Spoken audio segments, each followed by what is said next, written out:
On March 14, 1853, in a parish courthouse somewhere along the Mississippi River corridor of Louisiana, a transaction occurred that would be deliberately omitted from official auction records for over a century. A pregnant woman was sold for 12 cents, not $12, 12 cents, the price of a loaf of bread. Court documents show the sale was legal, witnessed by 7 men whose signatures still appear on the deed of sale. Yet the woman's name was never recorded in any parish registry before or after that day. Local historians discovered the receipt in 1897, sealed inside a wall during courthouse renovations, and immediately reburied it. What they found written on the back of that receipt made them choose silence over truth. Tonight, we reveal what was hidden, and why the descendants of those 7 witnesses spent generations trying to ensure this story died with them. Before we continue with the story of what happened in that Louisiana courthouse, I need you to do something. Subscribe to this channel and hit that notification bell, because stories like this one, stories they tried to bury, need to be told. And I want to know, where are you listening from right now? Drop your state or city in the comments. Let's see how far these hidden histories reach. The transaction that occurred on that March morning was not an anomaly born of chaos or confusion.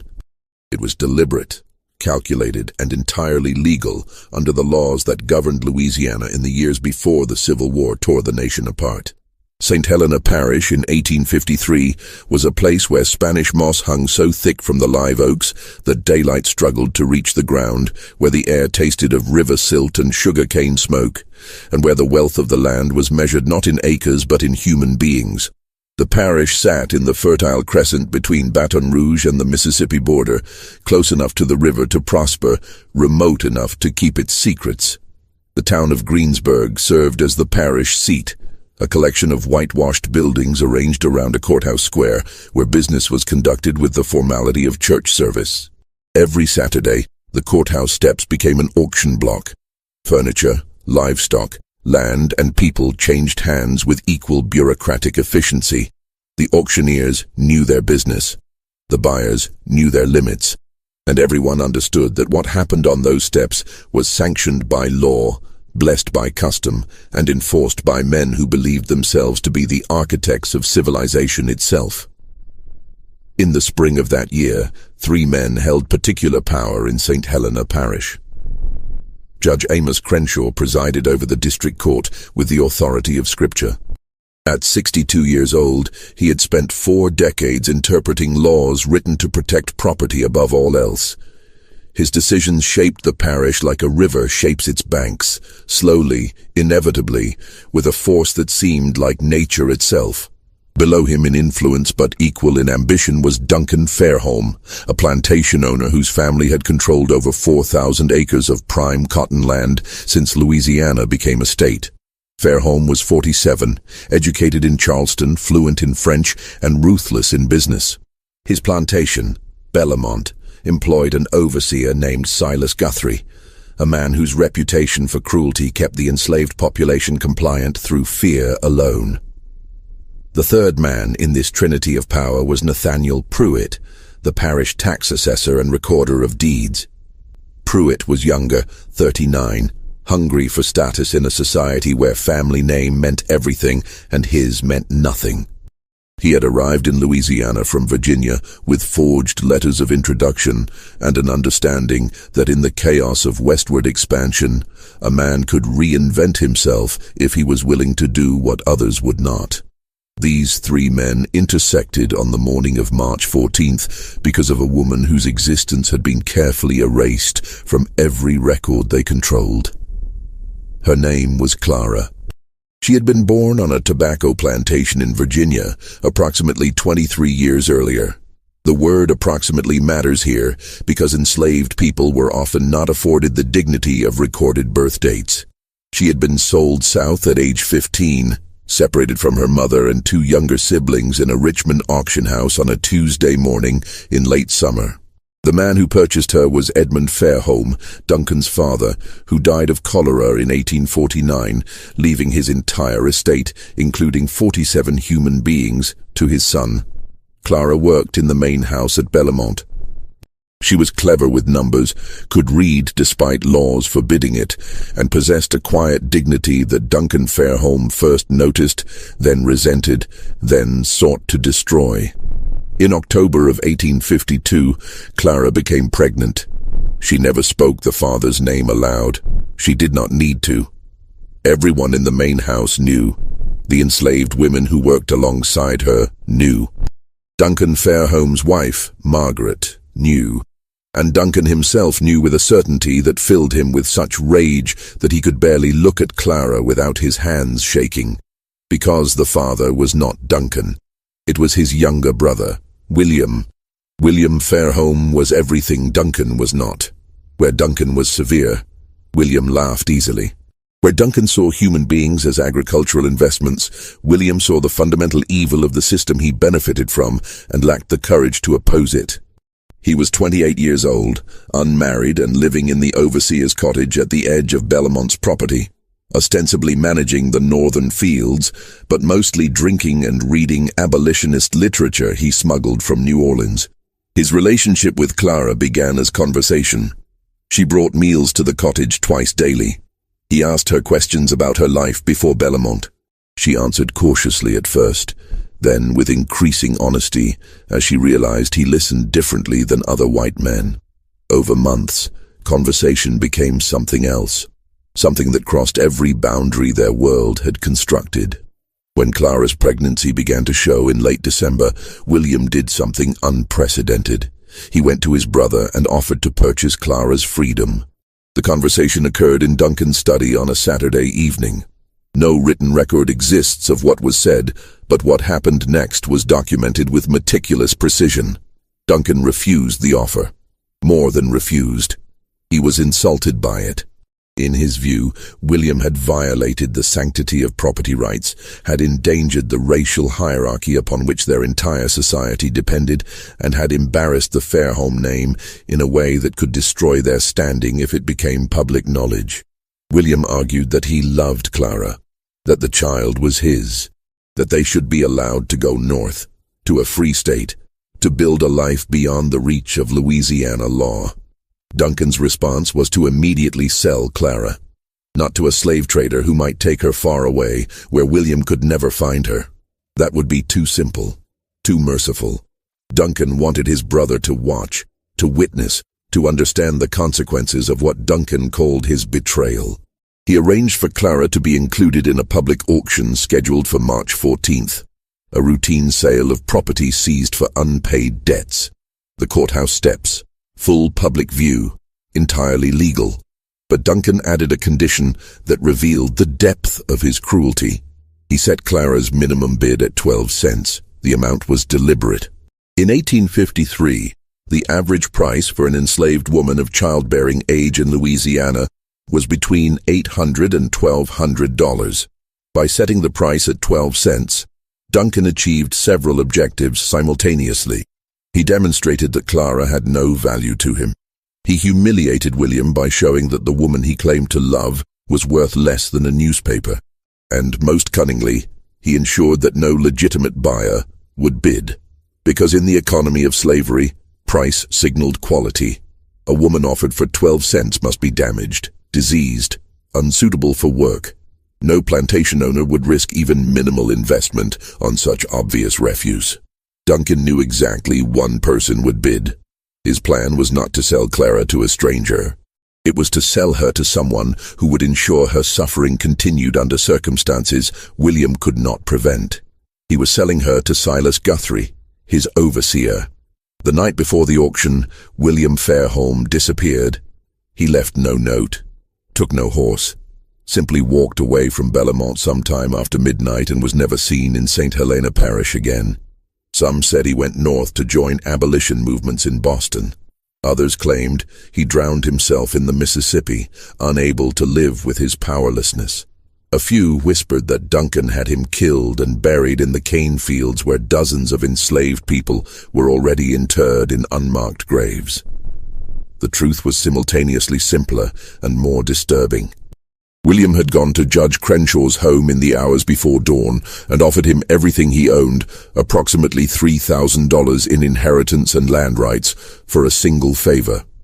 He wanted the judge to invalidate the sale, to declare it unlawful on some technicality, to give William time to find another solution. Judge Crenshaw listened to William's plea with the expression of a man watching a child explain why the sky should be green instead of blue. When William finished, the judge asked a single question.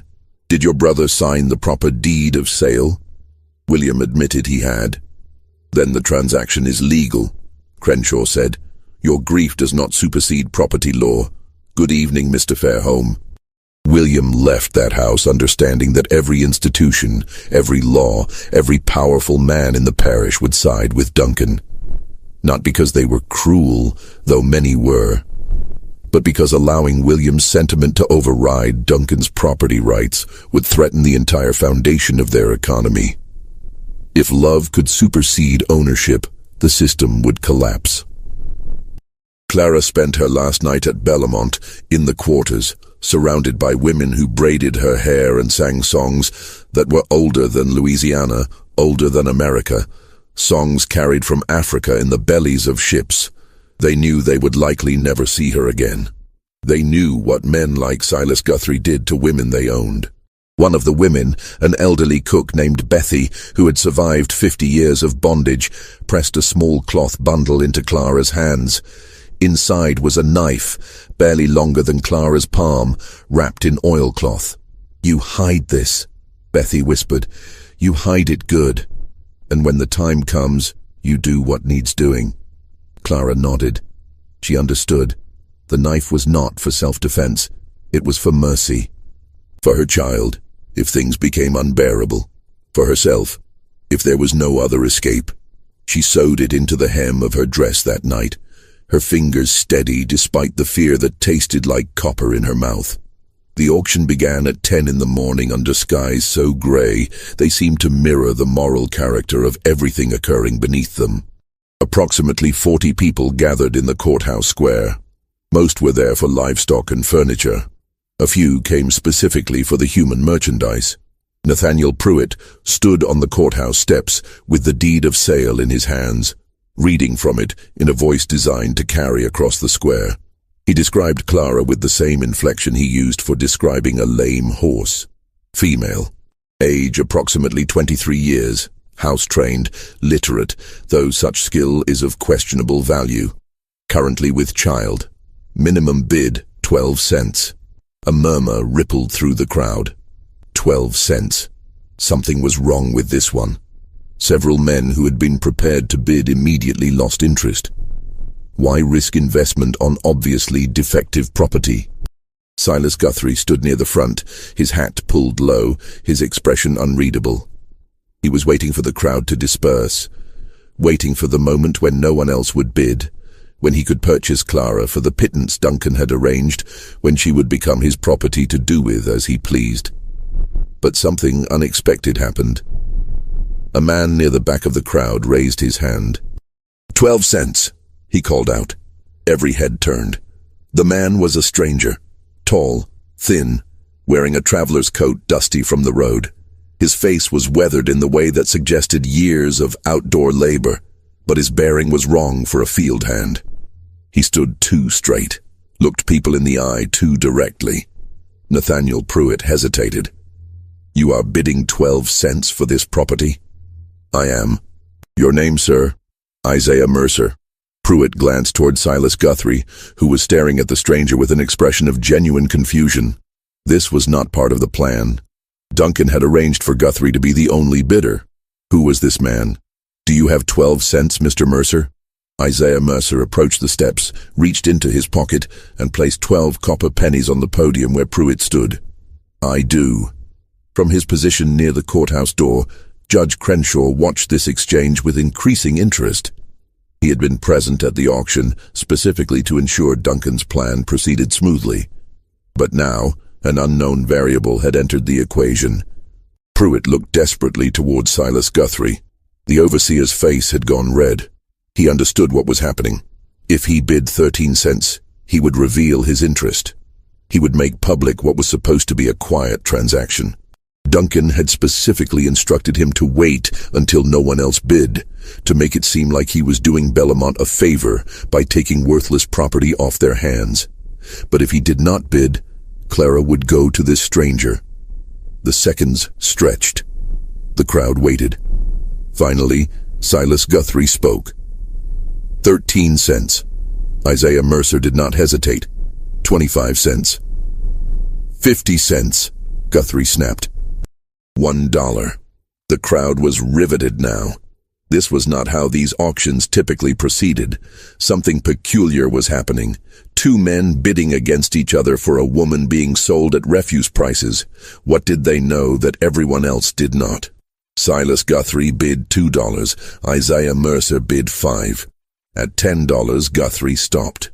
Not because he lacked funds, but because Duncan had given him specific instructions. Do not overpay. Do not draw attention. The whole point was to acquire Clara quietly, to make it seem insignificant. But it was no longer insignificant. $10 once, Nathaniel Pruitt called out, his voice uncertain. $10 twice. He waited, looking toward Judge Crenshaw for guidance. The judge gave a small nod. Sold to Mr. Isaiah Mercer for $10. Clara, who had been standing to the side of the courthouse steps throughout this entire exchange, her hands bound in front of her, her pregnancy visible beneath the thin dress she wore, looked at the man who had just purchased her. Isaiah Mercer met her gaze. And though his expression did not change, Clara saw something in his eyes that made her breath catch. Recognition. The deed of sale was signed within minutes. Isaiah Mercer paid the $10 in coins that he counted out carefully onto Pruitt's desk. Judge Crenshaw witnessed the transaction with his signature. By law, Clara was now the legal property of a man she had never met until that morning. But the irregularity of the sale had attracted attention.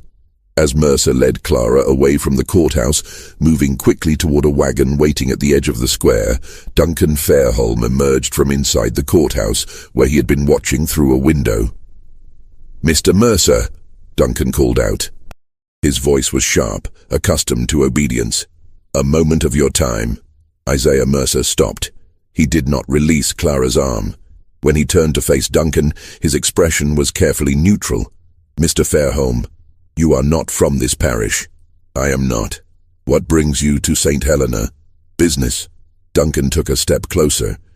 He was trying to place this man, trying to understand what had just happened. The auction was supposed to be controlled, predictable. This outcome was neither. "What sort of business?" "My own sort," Mercer replied. His voice was quiet but firm. "The transaction was legal. The judge witnessed it. Unless you have some objection to the sale." It was a challenge, phrased as a question. Duncan recognized it immediately. If he objected, he would need to provide grounds. And what grounds could he offer?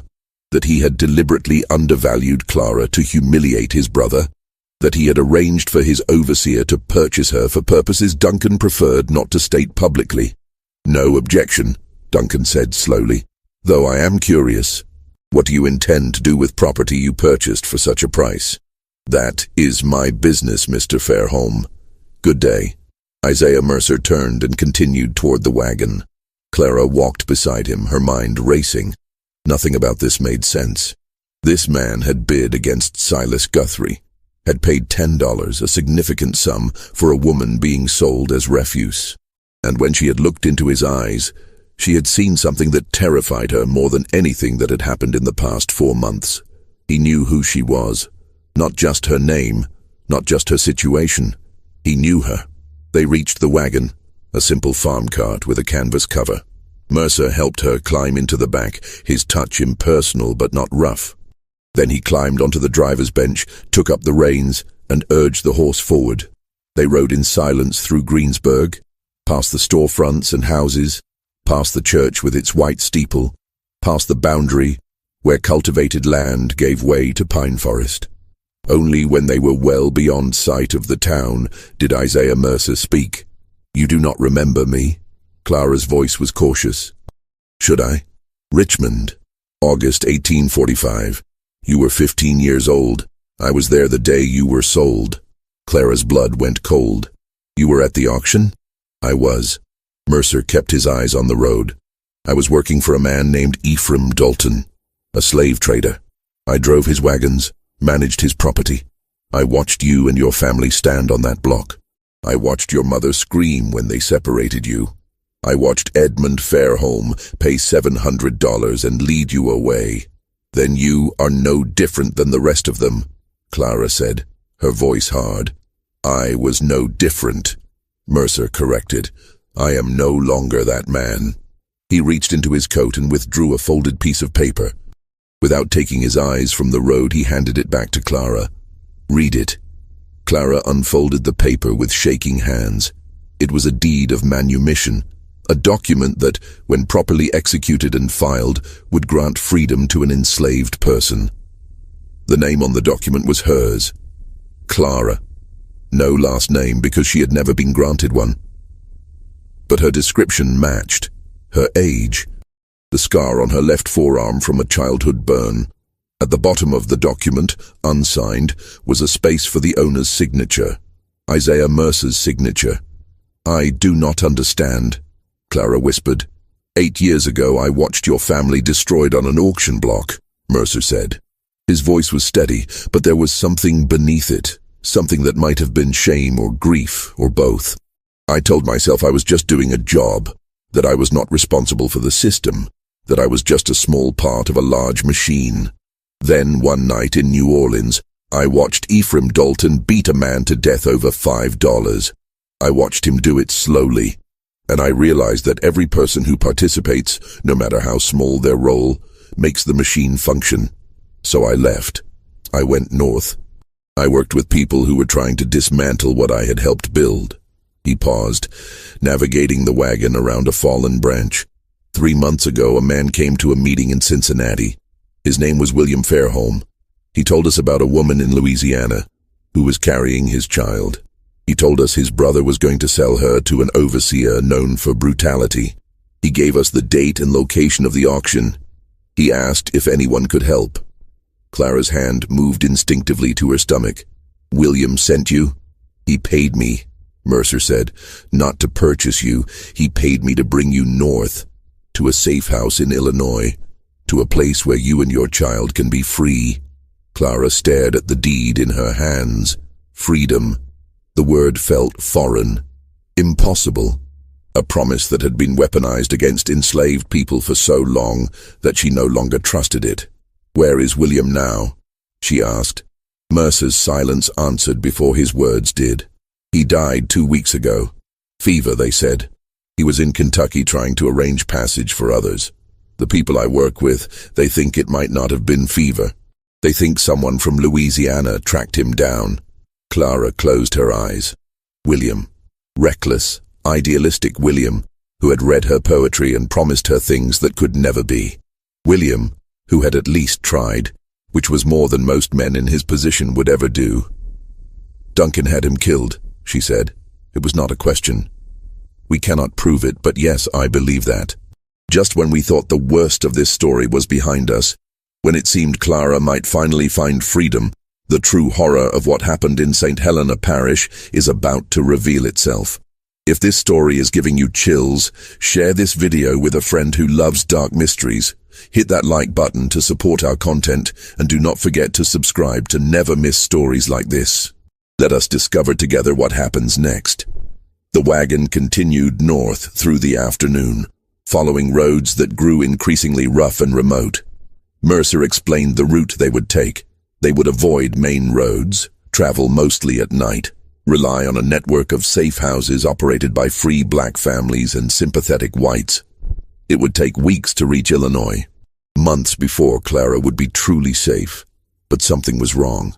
Clara could not articulate it precisely, but years of survival had taught her to trust her instincts. And her instincts told her that Isaiah Mercer was lying. Not about everything. His story about Richmond might be true. His shame might be genuine, but something about this rescue felt staged, performed, as though he was following a script written by someone else. She thought about the auction, about how perfectly timed Mercer's arrival had been. about how he had known exactly when and where to bid, about how easily he had outmaneuvered Silas Guthrie. Too easy. Duncan Fairholme did not make mistakes. He planned everything with the precision of a general deploying troops. If he had wanted Clara to go to Guthrie, she would have gone to Guthrie. Unless Duncan had wanted something else to happen. The realization settled over Clara like ice water. This was not a rescue. This was a hunt. The wagon continued north through the afternoon, following roads that grew increasingly rough and remote. Mercer explained the route they would take. They would avoid main roads, travel mostly at night, rely on a network of safe houses operated by free black families and sympathetic whites. It would take weeks to reach Illinois. Months before Clara would be truly safe. But something was wrong. Clara could not articulate it precisely, but years of survival had taught her to trust her instincts. And her instincts told her that Isaiah Mercer was lying. Not about everything. His story about Richmond might be true. His shame might be genuine. But something about this rescue felt staged, performed, as though he was following a script written by someone else. She thought about the auction, about how perfectly timed Mercer's arrival had been, about how he had known exactly when and where to bid, about how easily he had outmaneuvered Silas Guthrie. Too easy. Duncan Fairholme did not make mistakes. He planned everything with the precision of a general deploying troops. If he had wanted Clara to go to Guthrie, she would have gone to Guthrie, unless Duncan had wanted something else to happen. The realization settled over Clara like ice water. This was not a rescue. This was a hunt. They camped that night in a clearing several miles from the nearest settlement, deep enough in the forest that firelight would not be visible from the road. Mercer built a small fire and offered Clara dried meat and cornbread. She ate mechanically, her mind working through possibilities. If Duncan wanted her dead, he could have had her killed at Bellamont. Simple. Quiet. Enslaved women disappeared regularly. No one questioned it. But Duncan did not want her dead. He wanted William destroyed completely. And William was already gone, already beyond Duncan's reach. So Duncan needed something else. He needed proof that William's betrayal had consequences. He needed the child Clara carried to suffer. And more than that, he needed it to be William's fault. The escape was designed to fail. Mercer was not rescuing Clara. He was delivering her to something worse than Silas Guthrie. Somewhere along this route, they would be intercepted. Slave catchers, probably. Men who would claim Clara was a runaway. The deed of sale would be declared fraudulent. Clara would be returned to Duncan under circumstances that would make her fate seem like justice rather than cruelty. And because William had arranged this escape, because he had paid for it, because he had involved abolitionists in a conspiracy to steal property, Duncan would be able to say that his brother had brought about Clara's suffering. That William's sentiment had made things worse, not better. It was perfect revenge. The only question was when the trap would spring. Clara waited until Mercer had settled on the opposite side of the fire, his back against a tree, his hat pulled low. She waited until his breathing deepened. Then she carefully reached into the hem of her dress and retrieved the knife Bethy had given her. The blade was small but sharp. She tested the edge against her thumb, felt it bite. She could kill him. Right now. While he slept. It would be easy. But then what? She was pregnant, alone, somewhere in Louisiana forest with no money, no map, no allies. Even if she made it to a road, she would be captured within days. A pregnant black woman traveling alone would be stopped, questioned, returned to whoever claimed ownership. The knife was not the answer, but maybe honesty was. "I know this is not real," Clara said quietly. Mercer did not move. For several seconds, she thought he might actually be asleep. Then he pushed his hat back and looked at her across the fire. "Explain." "Duncan planned this. He wanted me to try to escape. He wanted it to fail. You are part of that plan." Mercer's expression did not change. "Why would I agree to such a plan? Money or safety?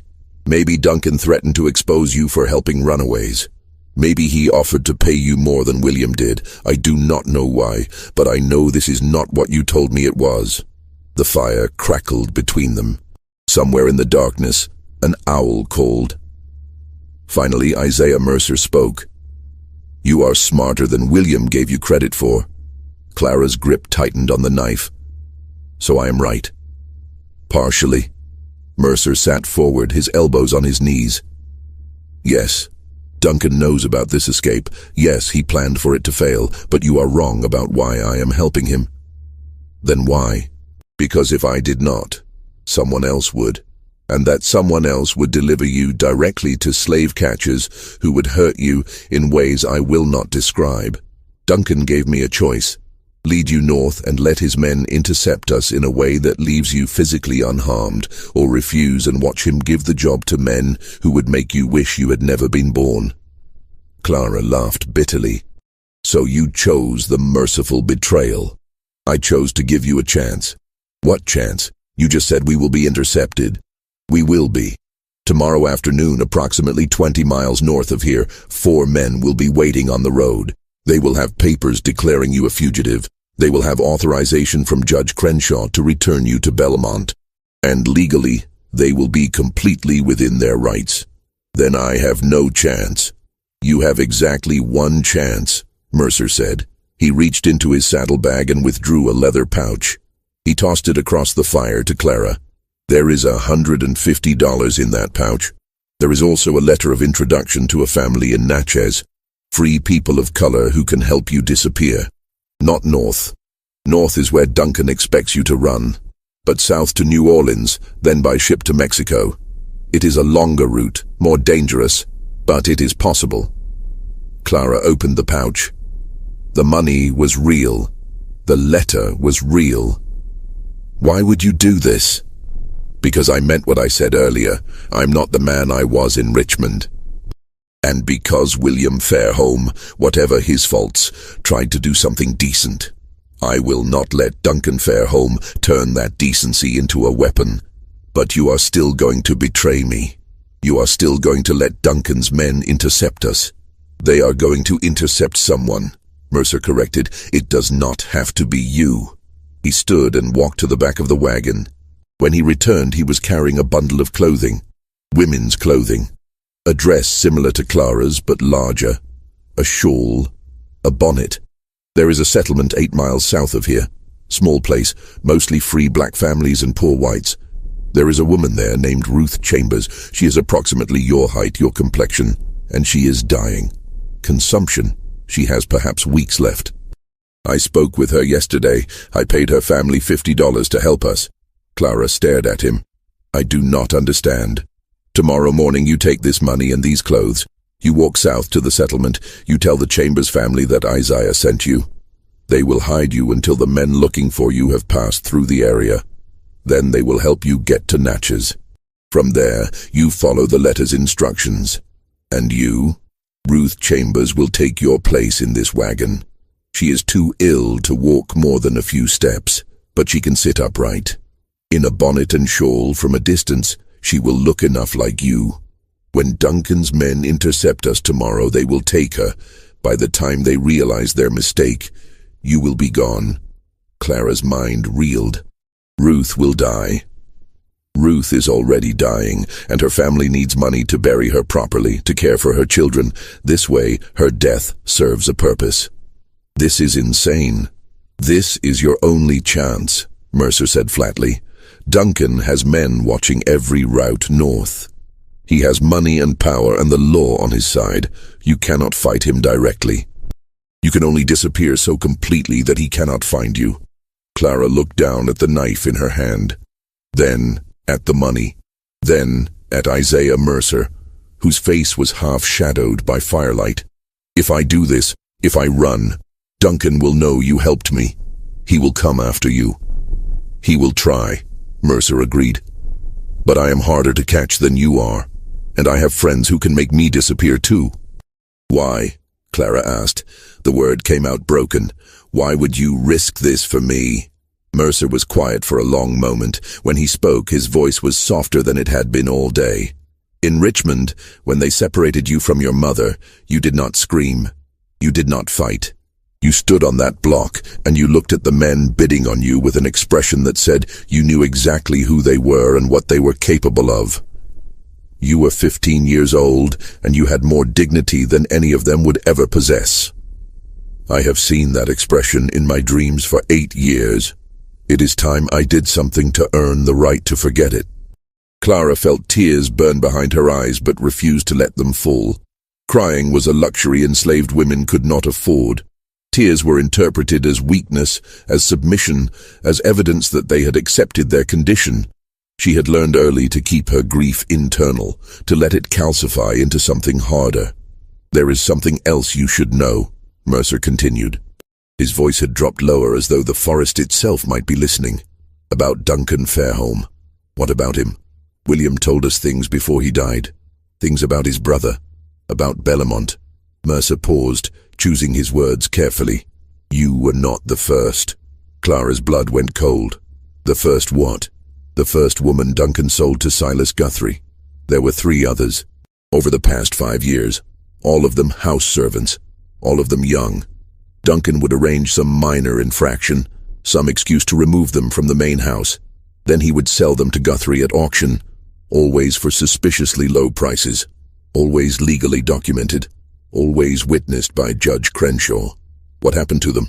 2 died within a year. One from injuries Guthrie claimed were accidental, the other from what was called fever, though the enslaved people at Bellamont said she had been beaten so badly she never recovered. The 3rd woman, her name was Sarah. She disappeared entirely. Guthrie claimed she ran away. No one ever saw her again.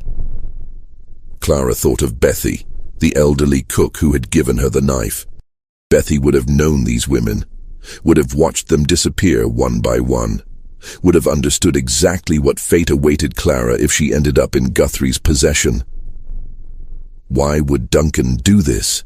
Clara asked, though she suspected she already knew the answer. Because he could, Mercer said simply. Mercer. Because the law gave him absolute power over the people he owned, and absolute power reveals what men truly are. Duncan Fairholme is a man who enjoys the suffering of others, particularly women who show intelligence or dignity or any quality that threatens his sense of superiority. And Judge Crenshaw allowed this. Judge Crenshaw facilitated it. Every sale was legal. Every transfer of property properly documented. The judge never asked why these women were being sold so cheaply, never questioned the pattern. He simply signed the papers and collected his fees.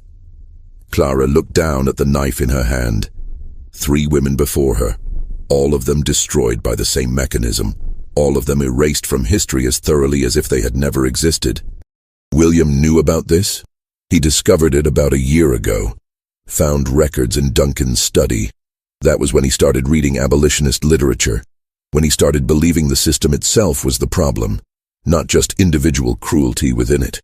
He tried to convince Duncan to free the enslaved people at Bellamont, offered to forfeit his own inheritance if Duncan would release them. Duncan laughed at him. Mercer fed another branch to the fire. When you became pregnant, William saw it as his chance to do something right, to save at least one person from the machine. He contacted abolitionists in Cincinnati, paid them everything he had, made arrangements for your escape, but Duncan found out. How? We think someone in Cincinnati betrayed us. Someone who sold information to slave catchers, who then sold it to Duncan. By the time William realized the escape plan was compromised, it was too late. Duncan had already restructured the whole auction to ensure you would end up exactly where he wanted you. Then why did William go to Kentucky if he knew the plan had failed? Mercer's jaw tightened. Because he was trying to find another way. He thought if he could reach the Underground Railroad network, if he could get messages to conductors who operated in Louisiana, he could arrange a secondary rescue, something Duncan would not anticipate. But Duncan found him first. Duncan's reach is longer than any of us understood. He has connections to slave catchers across 5 states, men who make their living hunting human beings. When William started asking questions in Kentucky, someone reported it. 3 days later, William was dead. Clara absorbed this information slowly. William, foolish and idealistic William, had actually tried. More than that, he had kept trying even after his first plan failed. That had to count for something, even if it ultimately accomplished nothing. The fever, they said, killed him. Clara asked, "What really happened?" "We will never know for certain. His body was found in a boarding house in Louisville. The proprietor said William had been sick for 2 days, complained of stomach pain, vomiting, died in his sleep. But one of the abolitionists who saw the body afterward said William's fingernails were blue. His lips were discolored. Those are signs of poisoning, not fever. Duncan poisoned his own brother, or paid someone to do it. Either way, William became a problem Duncan needed to eliminate. And Duncan is very good at eliminating problems while keeping his own hands clean." Clara thought about this, about a man so consumed by the need for control that he would murder his own blood relative, about a system that gave such men power and called it civilization. "If Duncan could kill William and make it look natural," Clara said slowly, "then he could kill you too. You understand that, yes? This plan you have, sending me south while Ruth takes my place, it will only work if Duncan believes you were genuinely trying to help me escape. If he suspects you deliberately failed him, you are a dead man." "I know. Then why risk it?" Mercer looked at her directly. "Because I am tired of being the person who looks away. I am tired of telling myself that I am just following orders, just doing a job, just trying to survive in a system I did not create. Every person who makes that excuse, who chooses their own safety over someone else's suffering, makes the system stronger. I cannot dismantle slavery by myself, but I can save one person. I can do one thing that matters." It was, Clara realized, the same logic that had motivated William.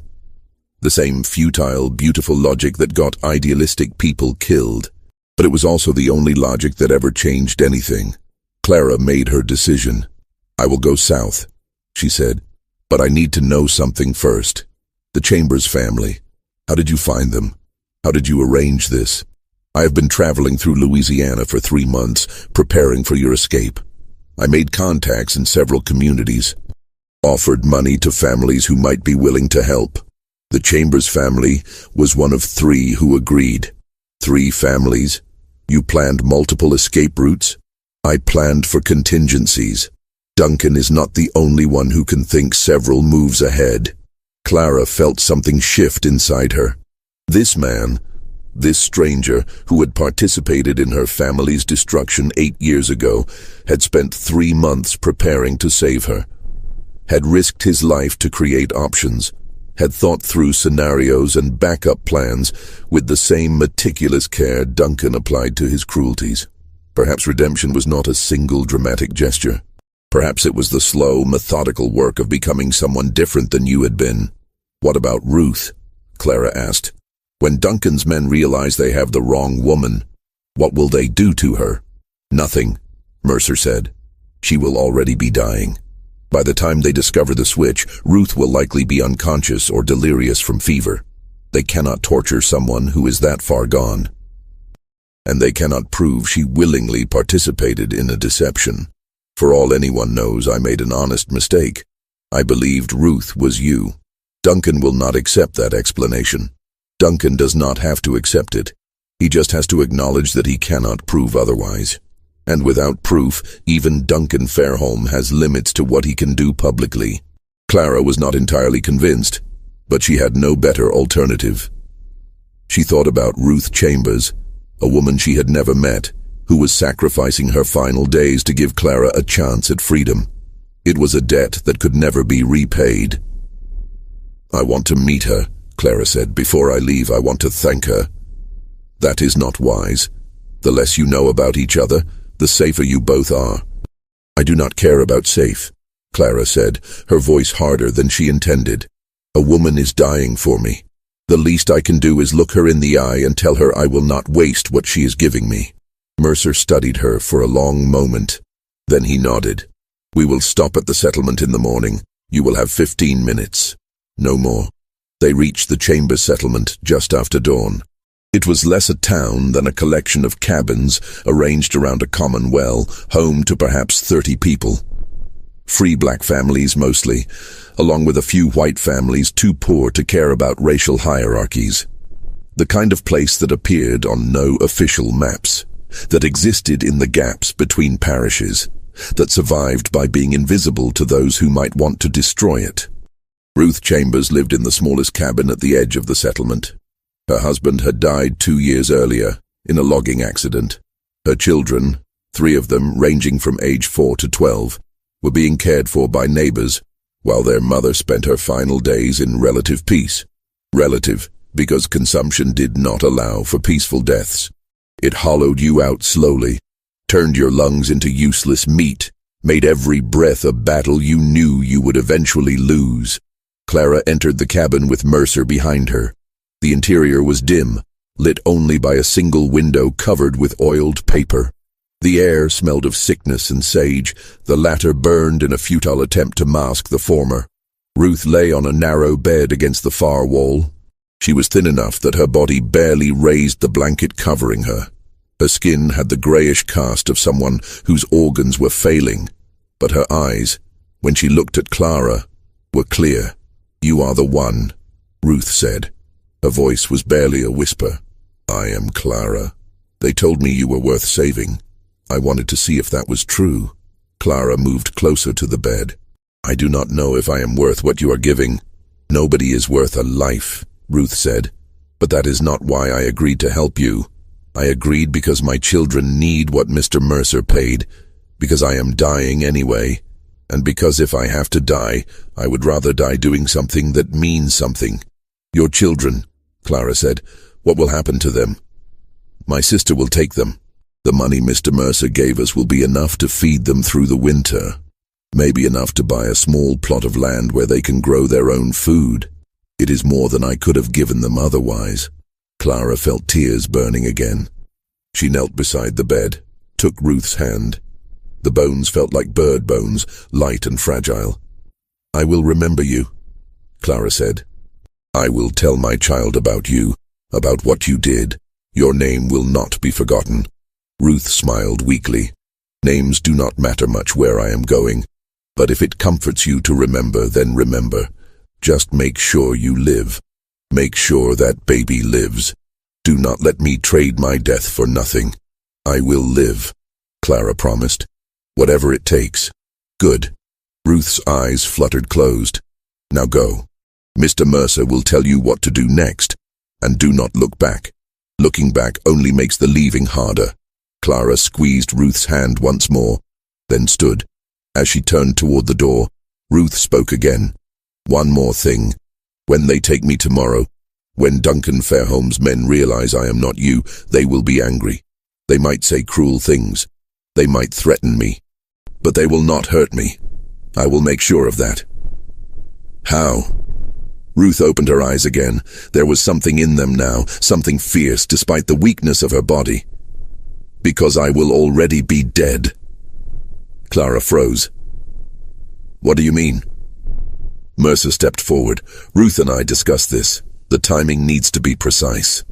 If she dies during the interception, before Duncan's men can question her, they have no leverage. They cannot prove deception.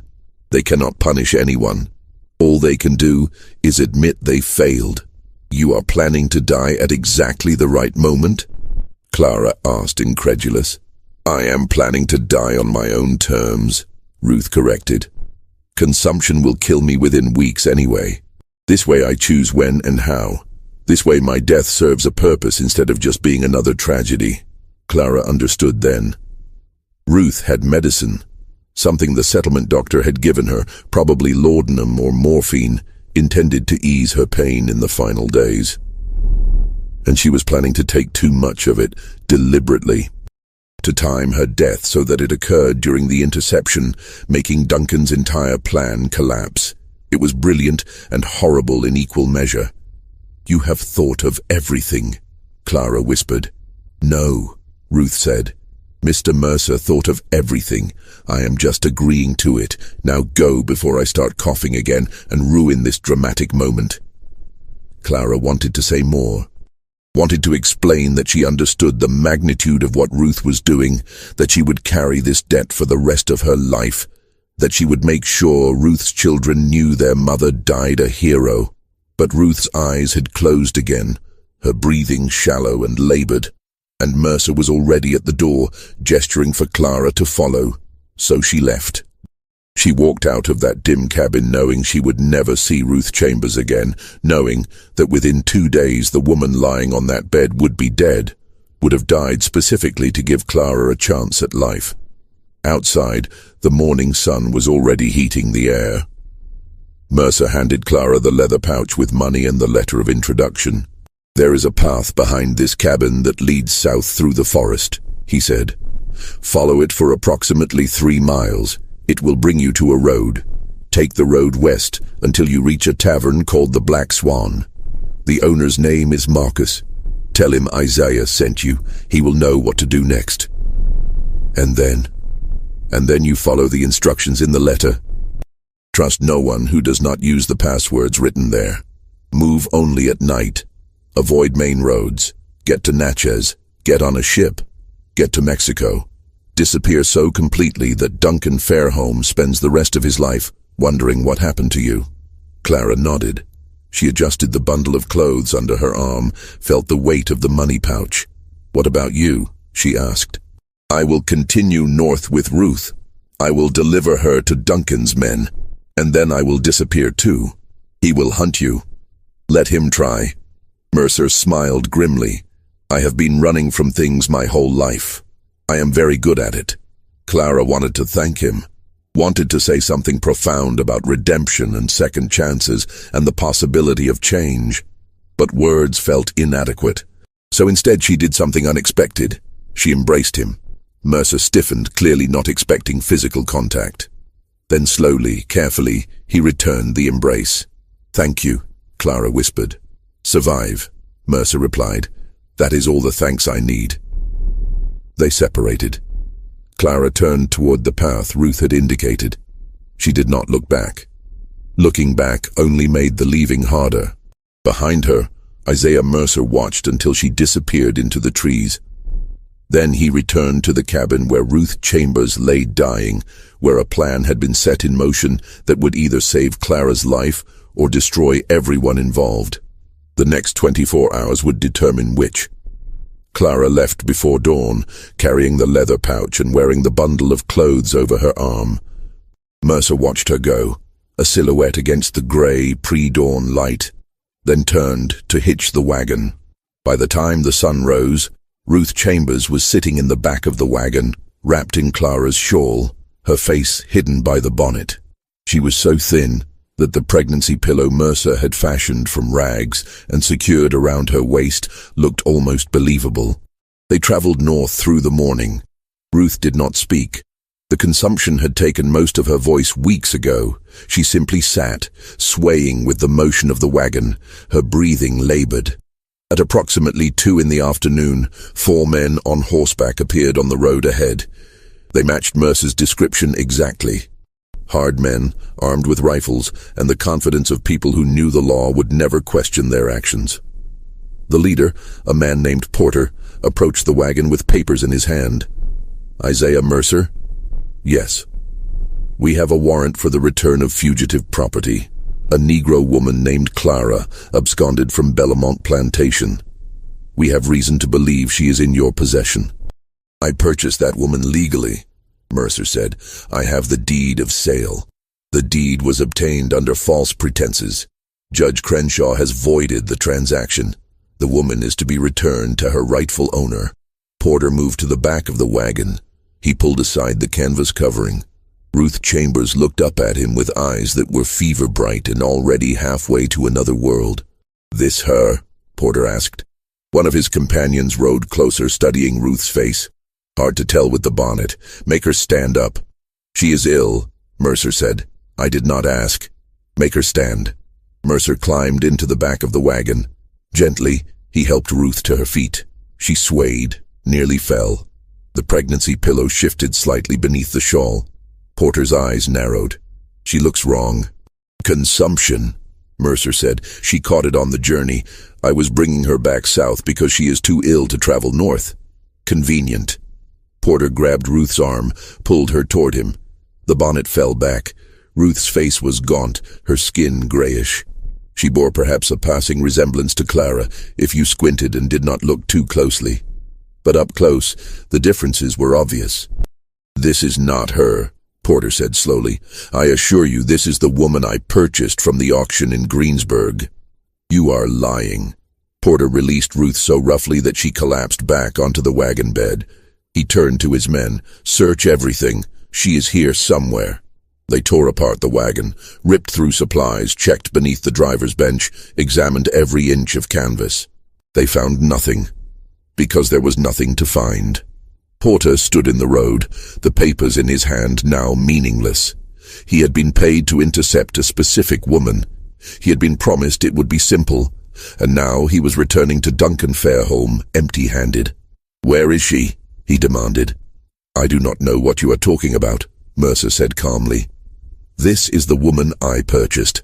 If she is not the woman you are looking for, that is not my concern. Porter took a step forward. Duncan Fairholme will hear about this. I hope he does. Perhaps he will explain why he is harassing law-abiding citizens over property disputes. It was a stalemate. Porter knew he had been outsmarted, but could not prove it. If he killed Mercer, he would have to explain to Judge Crenshaw why he had murdered a man who appeared to be innocent. If he took Ruth, he would have to explain why he had seized a dying woman who clearly was not the fugitive they sought. One of Porter's men, a former slave catcher named James Ridley, had been studying Ruth carefully. He had participated in dozens of captures over his 15-year career. He knew how to assess human property, and everything about this situation felt wrong. We need to question her, Ridley said, gesturing to Ruth. Porter crouched beside Ruth, who was still lying in the wagon bed where she had fallen. Her eyes were open but unfocused. Her breathing had become shallow and irregular. Where is Clara? Porter demanded. What did you do with her? Ruth's eyes focused on Porter with visible effort, and then, impossibly, she smiled. Gone, she whispered. Beyond your reach. Beyond Duncan Fairholme's reach. She is free. Where? I will never tell you. Ruth's smile widened, blood now visible on her teeth. You can beat me. You can torture me. But I will be dead long before you get any answers. I made sure of that. Porter understood then. This woman had poisoned herself, had deliberately taken something that would kill her during this exact confrontation, had turned her own death into a weapon against Duncan's plan. You stupid woman, Porter said, though his voice had lost its certainty. You think this helps anyone? Duncan will find her eventually. He always does. Maybe, Ruth agreed. Blood was now flowing freely from her mouth, mixing with the foam that had begun to gather at the corners of her lips. Or maybe she will disappear into a world where men like you and Duncan Fairholme have no power. Maybe she will live to be old. Maybe her child will grow up free. Maybe your entire system will collapse and be remembered only as a nightmare our descendants will struggle to believe was real. Her breathing stuttered, stopped, started again with a wet, rattling sound. I die knowing I helped destroy something Duncan spent months building. What will you die knowing, Mr. Porter? That you hunted human beings for money? That you served a system designed to crush souls? That you chose cruelty when you could have chosen mercy? Ruth Chambers took one more breath.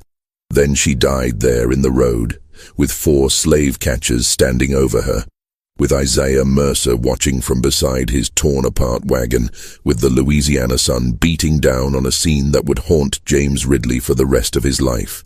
Porter stood over Ruth's body for a full minute without speaking. Then he turned to his men. We bury her here. We tell Duncan we intercepted the wagon, but the woman died before we could question her. We tell him Mercer claims it was the woman from the auction, but we could not verify before she died. We tell him the trail is cold. Duncan will know we failed, one of the men said. Duncan will know exactly what happened, Porter corrected. He will know he was outmaneuvered, but he will not be able to prove it, and without proof, there is nothing he can do. They buried Ruth Chambers in a shallow grave beside the road. No marker, no ceremony. Just another black body returning to Louisiana soil, one of thousands who would never be mourned publicly or remembered officially. Isaiah Mercer watched the burial without expression. When it was finished, when the men had mounted their horses and ridden away, he stood alone beside the disturbed earth. He did not pray.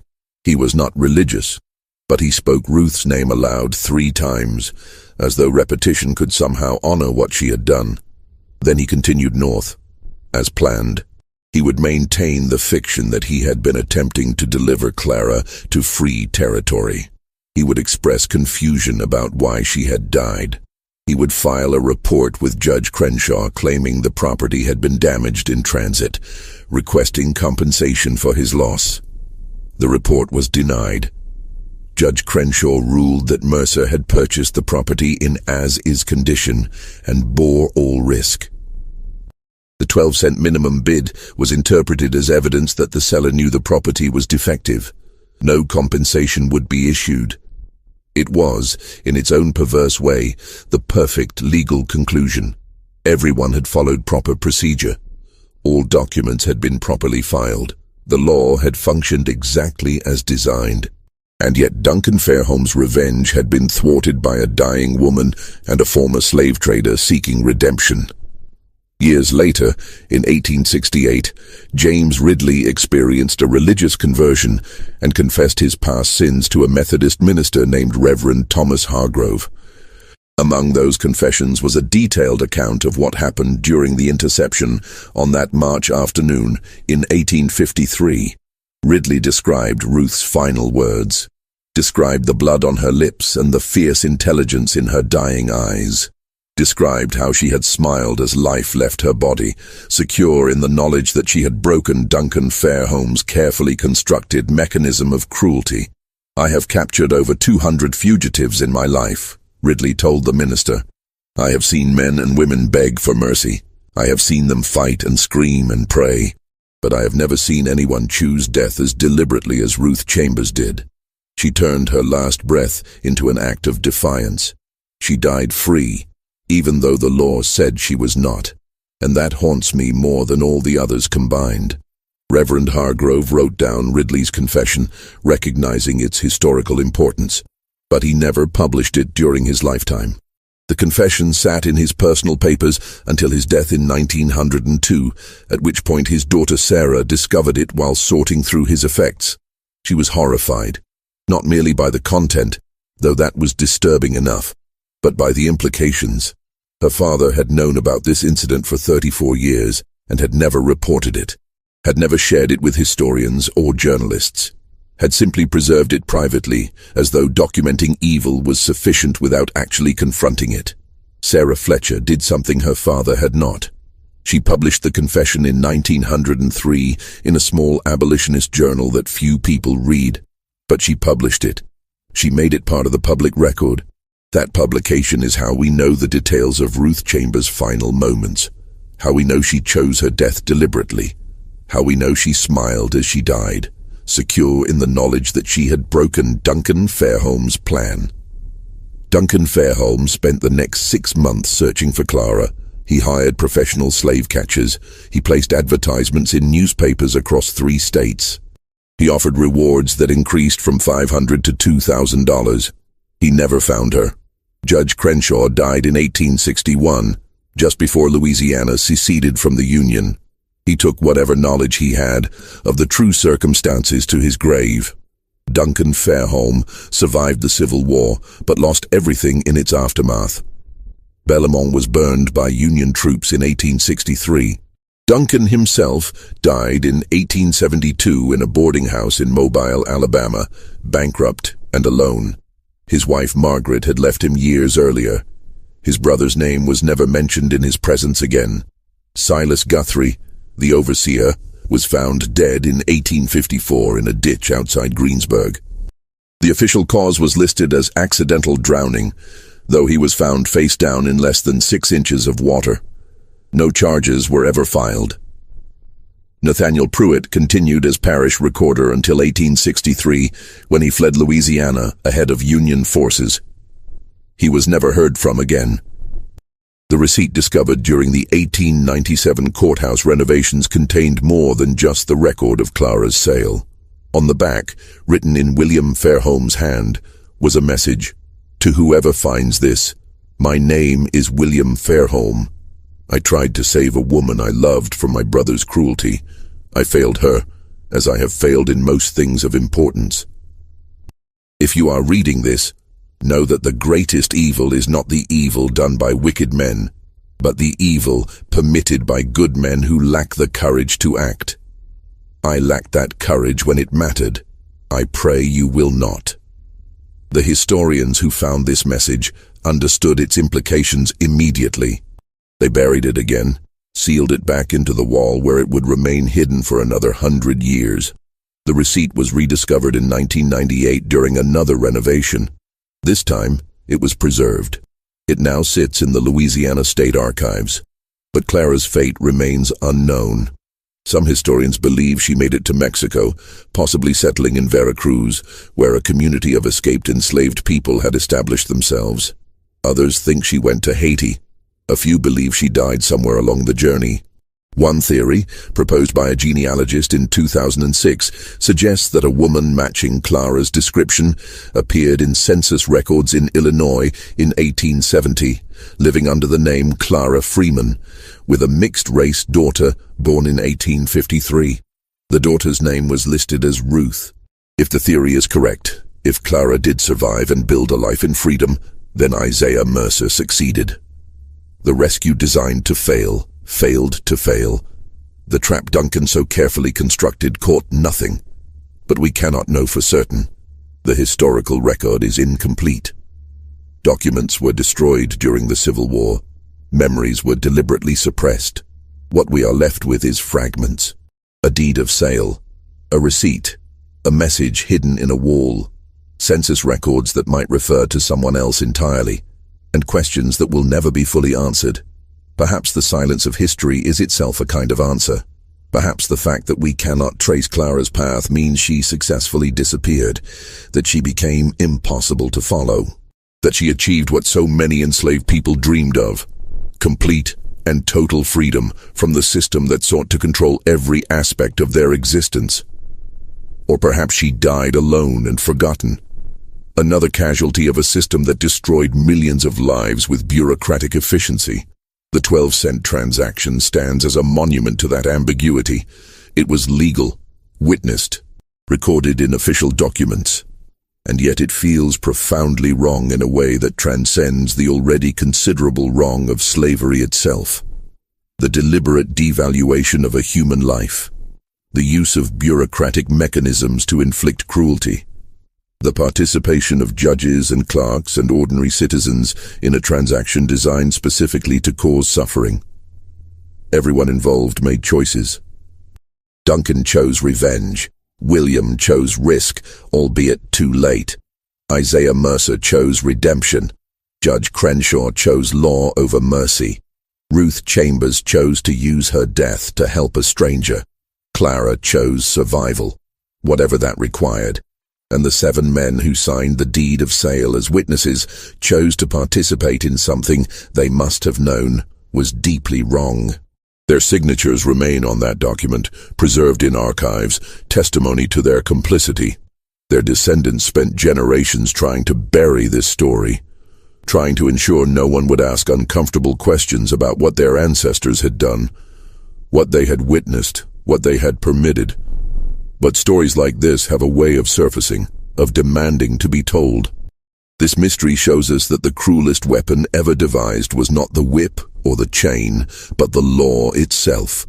The system that made horror legal, that allowed men to destroy lives with a signature and a handful of copper coins, that permitted the sale of a pregnant woman for the price of a loaf of bread, not because anyone believed she was worthless, but specifically to demonstrate that worth could be assigned or revoked at will by those who held power. What do you think of this story? Do you believe Clara survived? Do you think she made it to freedom, or did Duncan's cruelty reach beyond death to claim her anyway? Leave your comment below. If you enjoyed this tale and want more horror stories like this, subscribe, hit the notification bell, and share with someone who loves mysteries. See you in the next video.